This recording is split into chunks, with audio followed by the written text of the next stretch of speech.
Hi, David Wick here. Today I'm going to teach you an exercise we call the Money Maker. It's a squat on the BOSU Elite using a counterweight. This is a great primer squat to enhance the quality of your ground-based squat. Forces you to engage the hip flexors and strengthens the back extensors exceptionally well.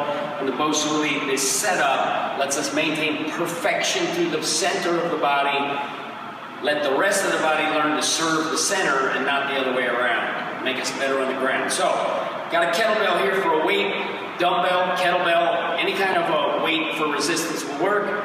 I'm going to use this as a counterweight. The further out I hold it, the more challenging it will be. So I'm going to go mid-range here. I put my toes behind the power line, so I have my toes up, and we'll zoom in on this in a moment, or now. So I've got my big toes right behind the notch between the 2s and the 4s. You can see my toes are behind the power line. My feet are relatively straight ahead for this one. I'm going to use the counterweight, and I'm going to actively think of pulling myself down with my hip flexors. I'm going to stay nice and upright with my spine. I want to let my heels be as low as possible. I don't want to grab with my toes, and I want to just feel that position, nice and rooted to connective tissue where I'm able to bounce in the hole, and now I come back up. Now I'm going to flip the kettlebell here and do a little counterweighting movement, raising the weight to make it more challenging. Really further intensify the action through the hip flexors and the thoracic spine, the back, the columns along the back. So now, I'm going to bring it down, come down into the hole, nice and upright, not grabbing the toes. I'm going to take the weight, I'm going to bring it up overhead. What happens there is, reflexively, I came up because I couldn't hold it down. So I'm going to take another rep, pull it down. Now I want to hold myself down with the hip flexors, take the back extensors, and really activate, find that balanced position. Huge, beautiful, and now up. Doesn't take many of those.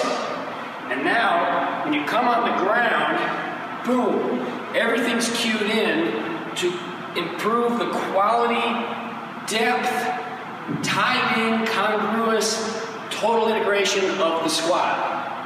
Let me just show you here on this positioning so you can see what will happen in terms of the range of motion through my base of support and what happens at my center, lower back, pelvis, and the hips. So from this angle, same exact setup, I'm going to come down, watch my center, and watch my heels. Heels are lower than the balls of my feet right now, taking all the slack out, positive shin angle. And now when I come down, the heels are going to raise up a little bit, but look at my center. No butt wink, perfect position. Now I come here, whoa, tough work, balance, and then raise it up.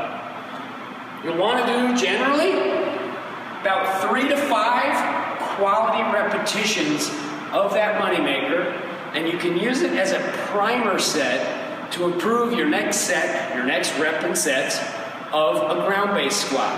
So the more you do that, the more you're going to tie in neurologically this relationship of center over base, where center is perfect and the base learns to serve the center. If I just do it on the ground does not yield. At some point in time in depth, most people will have to tuck the tail under, create that butt wink on the ground, and let the center start serving the base. That's not what we want to do. We want to keep a perfect center and teach everything else how to serve the center. The Moneymaker delivers that big time. It's a fantastic exercise. Check it out and make your squats better immediately.